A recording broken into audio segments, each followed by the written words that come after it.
നമസ്കാരം. JB ജംഗ്ഷന്റെ സവിശേഷമായ എപ്പിസോഡിലേക്ക് സ്വാഗതം. പോയി മറയുന്ന വർഷത്തെ JB ജംഗ്ഷന്റെ ഒരു പരിച്ഛേദം കൈക്കുമ്പിളിൽ സമർപ്പിക്കാൻ ഞങ്ങളിവിടെ ശ്രമിക്കുന്നു.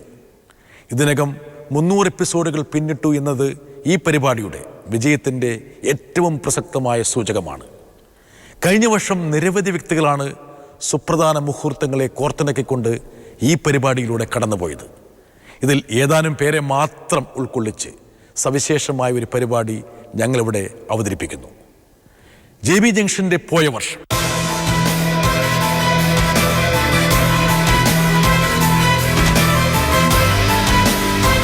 മലയാള സിനിമയിൽ ഇൻസ്റ്റന്റ് ഹിറ്റായിരുന്നു പ്രേമമെന്ന സിനിമ. കൗമാരങ്ങളെ മോഹിപ്പിച്ച ആ ചുരുണ്ട മുടിക്കാരിയും 900 ഏക്കർ സബർജല്ലിത്തോട്ടം വാങ്ങിയ വാദ്യാനുമൊക്കെ പ്രേമവിശേഷങ്ങൾ പറഞ്ഞു. അനുപമയും ശബരീസും വിനയ് ഫോർട്ടും രാജേഷ് മുരുകേഷും നാട്യങ്ങളില്ലാതെ ഹൃദയം തുറന്നു. ആലുവ പുഴയുടെ തീരത്ത് ആരോരുമില്ല നേരത്ത് തന്നനം തെന്നി തെന്നി തേടി വന്നൊരു മാർഗഴിക്കാറ്റ് പൂമരക്കൊമ്പിൻ ചാരത്ത് പൂമണം വീശും നേരത്ത് തന്നനം തെന്നി തെന്നി തേടി വന്നൊരു വൈകിളിക്കാറ്റ്.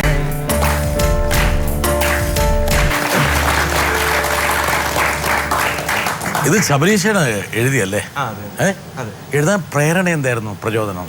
ഈ കഥ തന്നെ, അല്ലാതെ വേറെ ഇങ്ങനെയുള്ള ഇമേജസ് വല്ലതും മനസ്സിലുണ്ടായിരുന്നു? പിന്നെ ഇതിന്റെ സ്ക്രിപ്റ്റ് ഒക്കെ തുടക്കം തൊട്ട് ഞാൻ ഒപ്പം ഉള്ളതല്ലേ, അപ്പൊ അതിന്റെ കഥാ സാഹചര്യങ്ങൾ, സന്ദർഭങ്ങൾ, പിന്നെ ഇതിൽ ഈ പടം സാറ് പടം കണ്ടായിരുന്നു? ഞാൻ കണ്ടായിരുന്നു. അപ്പൊ ഇതിലൊരു ലവ് ലെറ്റർ ഉണ്ട്. ആ ലവ് ലെറ്റർ ബേസ് ചെയ്തിട്ടാണ് ഇതിന്റെ ലിറിക്സ് എഴുതിയത്. അത് ബേസ് ചെയ്തിട്ട് വേണം, അതിൽ കുറെ കാര്യങ്ങൾ വരുന്നുണ്ട്. ആദ്യം പള്ളിയിൽ വെച്ച് കാണുന്നു, അതൊക്കെ അങ്ങനെ കുറച്ച് കാര്യങ്ങളൊക്കെ എൻ്റെ അടുത്ത് ഇങ്ങനെ പറഞ്ഞിരുന്നു അൽഫോൺസ്. ഇതിൽ വരുന്നുണ്ട്. അതൊക്കെ മനസ്സിൽ കണ്ട് ആലുവപ്പുഴയുടെ തീരത്തു നിന്നാണ് ഞങ്ങൾ എല്ലാവരും ഞങ്ങൾ കൂട്ടായ്മയുടെ തുടക്കം. കഥാ സാഹചര്യം ആലുവപ്പുഴയുടെ തീരത്താണ്. എല്ലാം കൂടി ചേർത്ത് എൻ്റെ അടുത്ത് ഈ സിനിമയുടെ പ്രധാനപ്പെട്ട ഒരു ശില്പി, പേര് പറയരുത്, എന്നോട് പറയരുത് പറഞ്ഞു, ഈ പടത്തിന്റെ വിജയം, ഈ പടവുമായി സഹകരിച്ച് എല്ലാ പഹയന്മാരും പഹച്ചികളും പ്രണയത്തിന്റെ കാര്യത്തിൽ ഉസ്താദുമാരായിരുന്നു എന്ന് പറയും. അത് ഈ ഭൂമിയിലുള്ള എല്ലാവരും അങ്ങനെ തന്നെയല്ലേ? ഒരുപാട് പ്രണയങ്ങൾ ഒരേ സമയത്ത് പരീക്ഷിച്ച് പരാജയപ്പെട്ട് വലിയ ലബോറട്ടറി ആക്കിയിരിക്കുകയായിരുന്നു ഇവരെല്ലാം. എല്ലാവരും അങ്ങനെ തന്നെയാണ്. ഞാനിത് എന്താണ് എല്ലാരും കൂടെ കൂട്ടിരുന്നത്. നമ്മുടെ കാര്യം പറ. എല്ലാരും എന്ന് പറഞ്ഞാൽ ഞാൻ ഉൾപ്പെടെ. എത്ര പ്രണയം നടത്തി ഇതിനിടയ്ക്ക്? എത്ര വയസ്സായി ശബരീഷ്? എനിക്ക് 29 വയസ്സ്. 29 വയസ്സിന്റെ ഇടയിൽ അനുപമ എത്ര ഉണ്ടാവും മൂപ്പർക്ക്? ഒരു കൗണ്ട് എടുക്കുകയാണെങ്കിൽ എന്താ അറിയില്ല. അല്ല, പറയാത്തതും പറഞ്ഞതുമായ പല പ്രണയങ്ങളും ഉണ്ടാവില്ല. ഒരുപാട് മേരിയും മല്ലറും സെലിനൊക്കെ കടന്നുപോയി. കംപ്ലീറ്റ് പറ്റിച്ചു പോയതാണോ അതെയോ ശബരീഷ് പറ്റിച്ചാണോ? പറ്റിക്കുക എന്നുള്ള വാക്ക് തന്നെ തെറ്റാണ്. അത് കടന്നുപോയി. അവളെ പറ്റിച്ചിട്ട് അവൻ പോയി എന്നൊക്കെ പറയില്ലേ വിനയ് ഫോർട്ട്? നമ്മളൊക്കെ പറയാറില്ലേ അല്ലേ? അവൾ ഇങ്ങനെ ഒരു കൊടുഞ്ചത് ചെയ്യുമെന്ന് വിചാരിച്ചില്ല. അങ്ങനെ ഒരാളെ കുറിച്ച് പണ്ട് പറഞ്ഞിരുന്നല്ലോ. ഇൻ കേരള ഞങ്ങൾക്കൊരു ശീലമുണ്ട്. എന്താ വെച്ചാൽ കല്യാണം കഴിച്ചു കഴിഞ്ഞാൽ if it is actor, she stops acting. No, it's honestly speaking, we also discussed about it. You discussed? But she decided to be part of good films after marriage. Yeah. So that is what the truth is. So whenever she wants to be part of a good film, we said definitely yes. So you are also very happy that she is part of the movies now? No, good films I'm talking. Good films. Yeah. There is no necessary for any commercial films or any commercial aspects.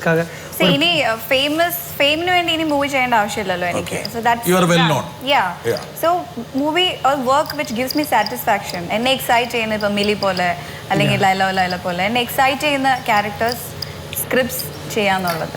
വിജയ്ക്ക് വേണ്ടപ്പെട്ട ഒരാളെ എനിക്ക് കൊണ്ടുവരേണ്ട സമയമായി. വരട്ടെ, നോക്കട്ടെ. Talking about Vijay is something like, for me it is something like talking about my son.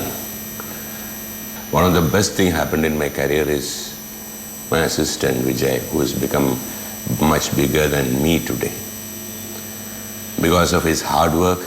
ഉരുളക്കുപ്പേരി പോലെ സംസാരിക്കാൻ കഴിവുള്ള ഒരാളാണ് താങ്കളെന്ന് താങ്കളുടെ വളരെ അടുത്ത സുഹൃത്തുക്കൾ ഞാൻ അറിഞ്ഞിട്ടുണ്ട്. അങ്ങനെയൊന്നുമില്ല, അധികം സംസാരിക്കാറില്ല. ഒരു 2 സെക്കൻഡിൻ്റെ പോസ് പോലും ഇല്ലാതെ ഇൻസ്റ്റന്റ് വിറ്റ് ജനറേറ്റ് ചെയ്യാൻ ലൊക്കേഷനിൽ പെട്ടെന്ന് ഏക നടൻ മധുസാർ അന്ന് താങ്കളോട് അഭിനയിച്ച ആൾക്കാർ പറയും. അതെ. അല്ല അല്ല അപ്പോൾ ആണോ അല്ലെന്ന് ബാക്കിയുള്ളവരോടുള്ള തീരുമാനിക്കുക. അതെ വിലയൊക്കെ പറഞ്ഞിരിക്കാൻ വല്ലപ്പോഴും. അതെ, വല്ലപ്പോഴും അല്ല, മിക്കവാറും സമയങ്ങളിൽ. അതെ. ഞാൻ അങ്ങനെ ഒരാളെ ഇവിടെ കൊണ്ട് നിർത്താൻ പോവാ. അപ്പോൾ നിർത്ത്. മധു സാർ ക്വൈറ്റ് ആയിട്ടുണ്ടല്ലേ, വിശ്വസിക്കേണ്ട. ഭയങ്കരമായിട്ട് ഞങ്ങളെ ചിരിപ്പിക്കും. അവർ ചിരിക്കില്ല, ഞങ്ങളെ ചിരിപ്പിക്കും. അവർ ഇരിക്കും. അങ്ങനെ ഇപ്പൊ കണ്ടല്ലേ, അത് തന്നെ. അങ്ങനെ ഇവരെ ഒരാളുടെ സ്വഭാവം അങ്ങനെയാണ് കാണുന്നത് കൊണ്ടും അവരുടെ ശരിക്കുള്ള സ്വഭാവം. മറ്റുള്ളവരെ ചിരിപ്പിക്കാനുള്ള സിദ്ധി. അതിനുശേഷം ഇതേപോലെ സാറ് വളരെ ഒന്നും സംഭവിച്ചിട്ടില്ലാത്തതുപോലെ സാർ ഇരിക്കും. ഇത് രണ്ടും മനഃപൂർവ്വം ചെയ്യണതല്ല, ഓരോരുത്തരുടെ സ്വഭാവമായിരിക്കും. It comes by itself. അല്ലാതെ മനഃപൂർവ്വം ജോക്ക് അടിക്കുന്നതോ അത് കഴിഞ്ഞിട്ട് ഗൗരവമായിട്ടിരിക്കുന്നതോ. മത്സാറിന് വളരെ ഒരുപക്ഷെ വിദ്യാർത്ഥി ആയിരിക്കുമ്പോൾ തന്നെ ഈ നാടക കമ്പം തലേ കയറി. ആ കാലഘട്ടത്തിൽ സർഗാത്മകതയുള്ള ഏത് ചെറുപ്പക്കാരനും ഉണ്ടാകാവുന്നൊരു കാര്യമാണ്. പക്ഷേങ്കിൽ ഒരു കോളേജ് അധ്യാപകൻ, സാധാരണ അന്നത്തെ കാലത്ത് ഒരു കോളേജ് അധ്യാപകൻ എന്ന് പറഞ്ഞാൽ നല്ലൊരു ജോലിയാണ്.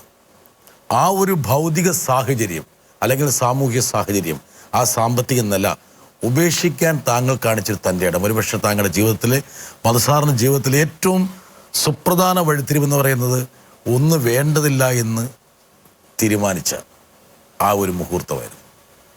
ഇല്ല, അതൊരു വലിയ റിസ്ക് ആയിട്ടോ ഒരു സാമ്പത്തികമായിട്ടുള്ള ഒരു എന്താ പറയാൻ ഒരു സ്ഥിരം ഒരു സ്ഥിരത അത് നഷ്ടപ്പെടുത്തും എന്നുള്ളൊരു ബോധത്തിലല്ല ചെയ്തത്.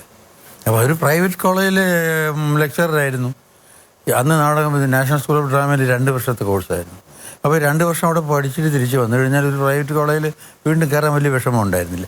അതിനൊക്കെ ഉപരിയായിട്ട് എനിക്ക് ഈ കോളേജിലോ അല്ല എവിടെയെങ്കിലും ആരുടെയെങ്കിലും കീഴിൽ പോയി ജോലി ചെയ്യാൻ ആഗ്രഹം ഉണ്ടായിരുന്നില്ല. മസാറിൻ്റെ ജീവിതക്കുറിപ്പുകളിലൂടെ ഞാനൊന്ന് കടന്നു പോയപ്പോൾ ഇങ്ങനൊരു ഓഫർ രാമോ കൈരാട്ട് സാറ് മുമ്പോട്ട് വെച്ചെങ്കിൽ പോലും താങ്കൾ പിന്നീടും ആ കോഴ്സെല്ലാം കഴിഞ്ഞൊരു 3-4 മാസം കഴിഞ്ഞിട്ടാണ് അതപ്പം തന്നെ പറഞ്ഞു ഞാൻ.